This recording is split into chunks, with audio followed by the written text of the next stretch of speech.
Welcome back to another video, and it's another sunny day in the UK and another solar install. Now, the fact it's raining, it's dull and it's miserable isn't going to be a problem for this customer because they've gone for the REA Fusion 2 system that guarantees production all year round.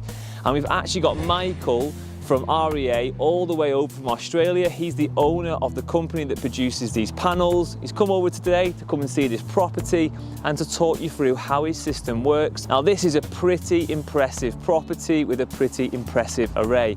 It's a 30 panel array over about 4 different elevations, and we've got a Tesla Powerwall too. Now, we've not filmed a Tesla before. We've fitted lots of them, but we've not actually filmed many of them. So what we're going to do now, take you to come look at the battery. We're then going to jump on the roof. We're going to run around the system. Michael's going to arrive. We're going to talk about his panels and how they are the absolute best choice here for the systems in the UK. And then we'll finish off talking to our engineer who's fitted the install.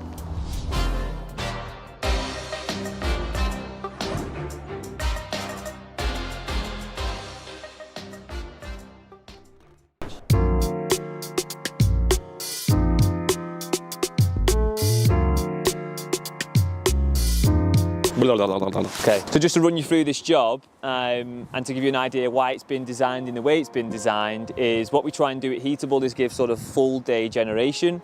To do that, the sun rises in the east and then sets in the west. So south is that way, so the sun in the morning is going to come up there and it's going to go around this property and it's going to set on the west elevation. Because it's a very steep pitch, obviously there's some challenges here around shading and making sure we get generation throughout the day. So what we've done, we've got 2 panels there and they're on the east elevation. And then we're going to walk around here, Jack. So we've got one on the left hand side. I don't know if you can see it from there. Cool. You've got these 5 on the east here. We've got 10 on this southerly elevation here. Now when the sun is round facing these, they're going to pick up. They're going to pick up. We've also got 2 on the westerly elevation up here, so that's the opposite side to the original dormer. So that's going to get generation in the evening. We've placed these panels on the southerly elevation really high, so when the sun comes round in the evening, we should get some generation on those. If you come round here, just watch that ladder and that slate. Panel here. Now again, on a DC system, this would be really tricky because you've got 1 panel on its own. You would have to string it up with the others, but if it got some shading from that dormer, it would knock it off, so you couldn't do that. That's why you need this REA system. So if you come around here, this is the west elevation, and we've got 8 panels up here. So as the sun sets in the evening, these 8 panels, plus the ones on the top, and we've got that westerly panel on the other side, they're going to pick up the evening sun. So what we'll get here is a really linear power curve on this property. You'll get generation first thing and you'll get generation right through to the end of the day. And obviously with these REA panels, even on days like today when it's really mixed weather, it's been pretty miserable this morning, this system is currently firing and is running this home, which you wouldn't get with a DC system. Just before we carry on with this video, please do remember to like and subscribe because it helps us produce more of these videos. Or if you don't like the video, give it a thumbs down, anything just to get the algorithm pumping. So we're now on the roof and we've got Michael from REA Australia has come over to the UK, come to have a chat about our partnership and also come round to see some of the installs. And this is the first one we're taking a look at. So, like we said when we were down on the ground before, we've got a Tesla battery on this one and it's a 30 panel array. I suppose what we've got for Michael is some questions about the system, the design, how these panels work and how this is different from a DC system because in the UK, quite a lot of the systems are DC. Yeah. Probably, I think it's the same in Australia, is it? Definitely would be majority DC. Right, cool, no worries. And the difference, so for people who are watching this video now, we talk a lot about AC, we talk a lot about AC modules, we talk a lot about your panel technology, but can you just break down the basics between DC and AC and why having this is a better option than having DC? For sure. So the very first thing that we talk about is about the technology or topology of the system, and it's in simple terms, it is the world's only circuit protected system. So what that basically means is that it's like driving a car with airbags and seat belts, or no airbags and no seat belts. Obviously, many years ago we did drive cars without them, but for obvious reasons why now they're mandatory to have seat belts and airbags. So a lot of people don't understand that a DC system where we have panels on the roof down to a single inverter is not circuit protected. So what that basically means is that if anything is wrong with the house, or if you have a tradesperson in the roof working on the home and you turn the main switch off or you pull the fuse in the street, everything in the house needs to be completely off. Currently in the UK, solar is the only thing that you can install in the home and not require circuit protection. So you turn that switch off, everything on the roof is still live all the way down to that inverter. And then what that has as a side effect is you get a lot of high voltage coming down those cables. Correct. And where that is also a safety concern, it's also a concern for production. Yes. Because this system here, we've got 30 panels. Yeah. So you've got east generation. Yeah. We've got south generation. This will also pick up the south, and then we've got the west generation for the evening. On a DC system, it wouldn't really be possible to lay this out like this, would it, without affecting performance? Not at all. And in the UK, obviously, it's even more difficult to have the panels running at their optimum voltage. So if you have a panel that's roughly 40 volts, when you connect a second panel, you're 80 volts, and so on and so on. So you need a minimum roughly of around about 200 volts to be able to optimize the system performance. Now, if you only have the space to do 4 panels on one face, you don't have enough voltage to ever run it at 100%. So Heatable fit the REA system, the AC module system in the UK, and we guarantee production 365 days a year. Yeah.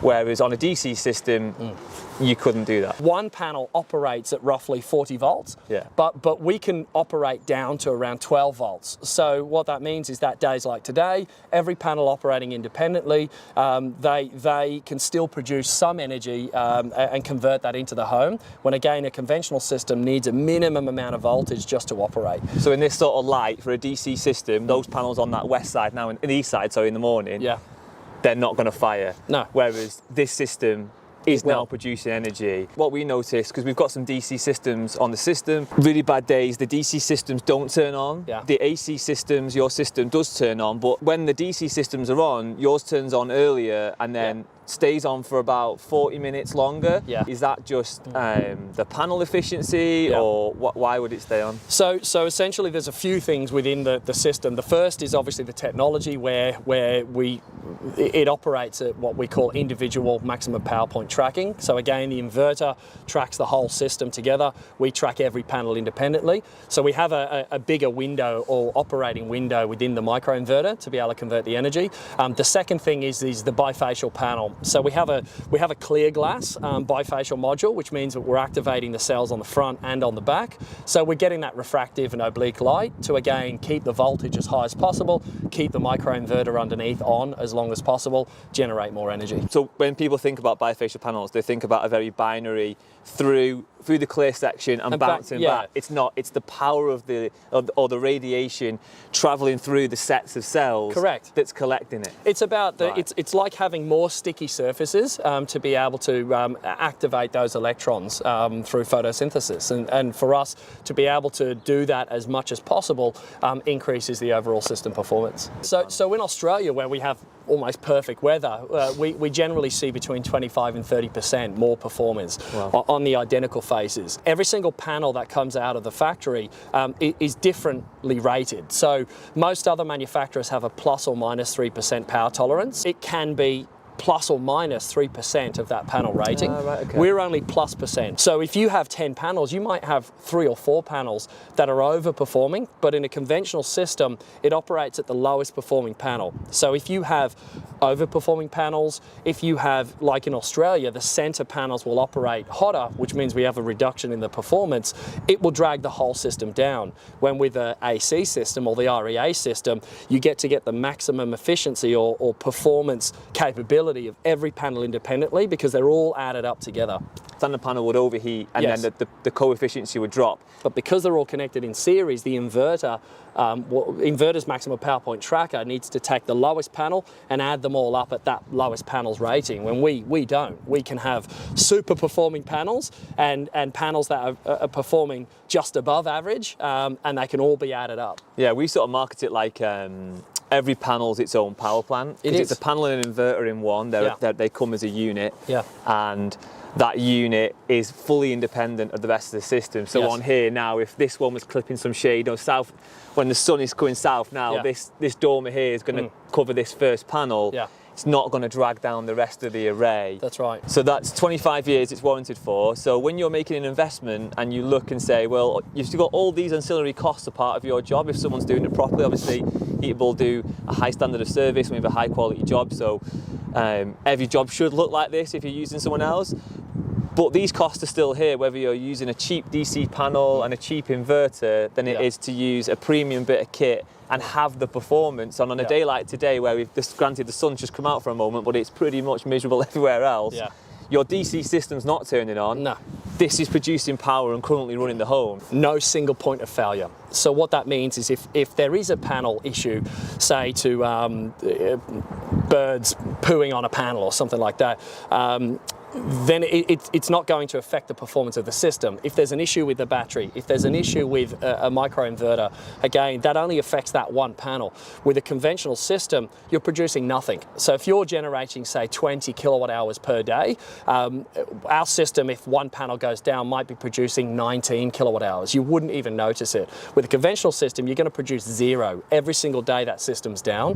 When we look at statistics globally, the average failure rate of an inverter is actually every quarter, every 3 months. And the reason being is because people don't realize it's off until they get their big power bill. Now, if that happens once in 25 years, and the statistics show it happens every day, all of a sudden that extra savings you think you saved up front are gone. And that's once. So if that happens more than once a year, the systems are more expensive. Yeah, it's a big issue as well, isn't it, with trying to find the problem. So if on your system, if that panel failed, on the app it'd flash up and say, well, this panel's down, it's got an X through it, or it goes black, I think, doesn't it, on the app. On a DC system now, you would be here putting all this scaffolding up and going, right, we've got to test every single panel. You've essentially got to uninstall the whole system. And the thing is that the panel manufacturer won't pay you to do that. So the homeowner is responsible for paying those costs, for identifying the problem.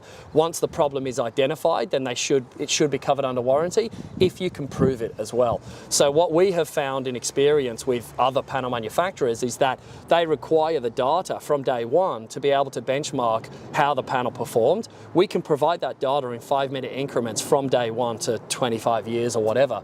So we can prove if and when the performance of the performance of the system failed. So on a DC system, all you would see is a steady decline, and then it would eventually go off. You would never know the reason it's failed and which one has failed. So I think there's multiple benefits. That's why we're so bought into it as a technology. Really appreciate you coming down. It was great. Obviously, we've got a couple of meetings later on and stuff, but we just thought we'd take you to this job.